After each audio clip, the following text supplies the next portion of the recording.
పరకామణి కేసులో మరో కీలక అంశాన్ని బయటకు తీసుకొచ్చారు టీటీడీ పాలక మండలి సభ్యులు భానుప్రకాష్ రెడ్డి. ఈ మొత్తం వ్యవహారంలో నిందితుడైన రవిశంకర్ ఆస్తులు తీసుకునేందుకు అత్యవసరంగా పాలక మండలి సమావేశం ఎందుకు ఏర్పాటు చేయాల్సి వచ్చిందని ప్రశ్నించారు. అలా అత్యవసరంగా పాలక మండలి సమావేశం ఏర్పాటు చేసి తీర్మానం చేయడం దేవాదాయ శాఖ నిబంధనలకు విరుద్ధమంటున్న భానుప్రకాష్ రెడ్డితో మా ప్రతినిధి దామోదర్ ఫేస్ టు ఫేస్. పరకామణి ఇష్యూపై మరోసారి ఆసక్తికరమైన విషయం బయటపడింది. ఏదైతే ముందు రోజు తీర్మానం చేశారు, ముందు రోజు ఆస్తులు స్వాధీనం చేసుకుంటానని, మరుసటి రోజు ఏదైతే ఆస్తులకు సంబంధించి నేను ఆస్తులు అప్పగిస్తానని ఏదైతే పరకామణి చోరీకి పాల్పడ్డ రవికుమార్ ఒక లెటర్ ఇచ్చాడు. మొత్తం మీద అత్యవసరంగా ఎందుకు పాలక మండలి సమావేశాన్ని ఏర్పాటు చేసి అప్పట్లో ఈ భూములు ఏదైతే అతని ఆస్తులు రాయించుకున్నారు, 14 కోట్ల ఏదైతే ప్రభుత్వ లెక్కల ప్రకారం 14 కోట్ల రూపాయల విలువైన ఆస్తులు టీటీడీకి అవసరం వచ్చాయా అన్న విషయాన్ని టీటీడీ పాలక మండలి సభ్యుడు భానుప్రకాష్ రెడ్డి ప్రశ్నిస్తున్నారు. గత ప్రభుత్వంలో జరిగిన పరకామణి ఇష్యూపై ఇప్పటికీ సిఐడి అధికారులు నిన్న మొత్తం రికార్డులు సీజ్ చేసి ఈరోజు హైకోర్టుకు సమర్పిస్తున్న నేపథ్యంలో మరో కీలక అంశాన్ని భానుప్రకాష్ రెడ్డి బయటికి తీసుకొచ్చారు. ఏదైతే పాలక మండలి అత్యవసర సమావేశం గురించి దీని గురించి మనతో మాట్లాడడానికి ఆయన ఉన్నారు. ఆయన అడిగి మరిన్ని విషయాలు తెలుసుకొని చెప్పండి సార్, అసలు ఈ అత్యవసర సమావేశాలను ఏర్పాటు చేసి ఆస్తులు రాయించుకోవడానికి ఏమంత అవసరం వచ్చింది? అదేవిధంగా చోరీకి పాల్పడ్డ వ్యక్తితో రాజీ కావడం ఎప్పుడైనా జరిగిందా? టీటీడీ చరిత్రలో చోరీ చేయబడిన వ్యక్తితో రాజీ చేయడం ఇదే మొదటిసారి, ఇదే ఆఖరిసారి అవ్వాలని చెప్పి నేను కోరుకుంటున్నాను. గతంలో శ్రీకృష్ణదేవరాయలు గారి సమయంలో గుళ్ళో ఆభరణాలు దొంగలించారని చెప్పి 11 మందికి మరణశిక్ష విధించారు ఆ రోజుల్లో, కొన్ని వందల సంవత్సరాల ముందు. ఈరోజు దొంగ దగ్గర గజ దొంగలు దోచుకున్నారు, దొంగ దగ్గర రవికుమార్ దగ్గర గజ దొంగలు దోచుకున్నారు. అంతేకాకుండా టీటీడీ బోర్డులో 18/6/2024లో జరిగిన టీటీడీ ధర్మకర్తల మండలి సమావేశంలో టీటీడీలో కొన్ని నిబంధనలు ఉన్నాయి.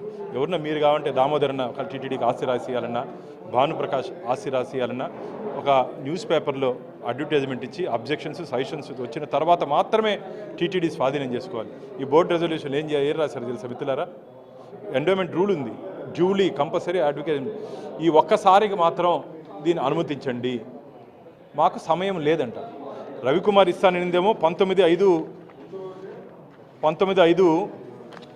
స్వామివారికి ఆస్తులు రాయిస్తానని 19/5 చెప్పాడు. బోర్డు మీటింగ్ జరిగింది ఎప్పుడు? 18/6, ఒక నెల సమయం ఉంది. ఎందుకు చెప్పలేదంటే రవికుమార్ మనసు మార్చుకొని ఆ 40 కోట్ల రూపాయల ఆస్తితో పాటు మొత్తం ఆ 100 కోట్లు కూడా వెంకటేశ్వర స్వామికి రాసేస్తాడేమని చెప్పి భయం, ఈ వాటాలు తగ్గిపోతాయని చెప్పి భయం.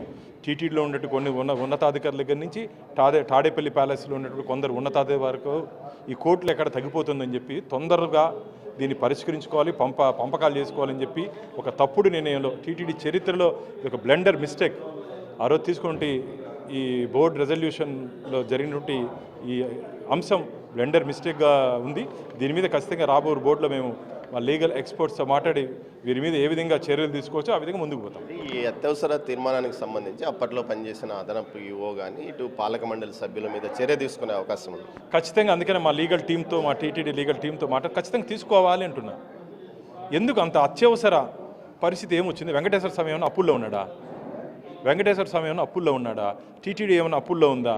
దాదాపు 20,000 కోట్ల ఫిక్స్డ్ డిపాజిట్తో రోజుకి 4 కోట్ల రూపాయలు హుండీ ఆదాయంతో నడుస్తుంటే ధార్మిక సంస్థ మీ వ్యక్తిగత ప్రయోజనాల కోసం, మీ వ్యక్తిగత లబ్ధి కోసం మీరు ఈ అంశాన్ని మీరు తీసుకొని వచ్చి బోర్డులో ఈ పరకామణిలో పంపకాలకి శ్రీకారం చుట్టారని చెప్పి నేను భావిస్తున్నాను. పరకామణి ఇష్యూలో నా పాత్ర ఏం లేదు, నా పాత్ర ఏదైనా తేలితే తల నరుక్కుంటానంటూ కూడా మాజీ ఎమ్మెల్యే బహిరంగంగా సవాల్ విసిరాడు. దీనికి మీరేమంటారు?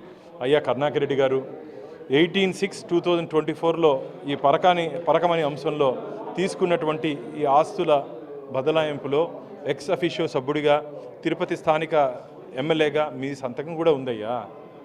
దీనికి మీరు సమాధానం చెప్పాలి. తల నరుక్కునేది, చేతులు నరుక్కునేది ఏం వద్దు. చేతులతో ఎందుకు సంతకం చేస్తే దానికి సమాధానం చెప్పండి చాలు.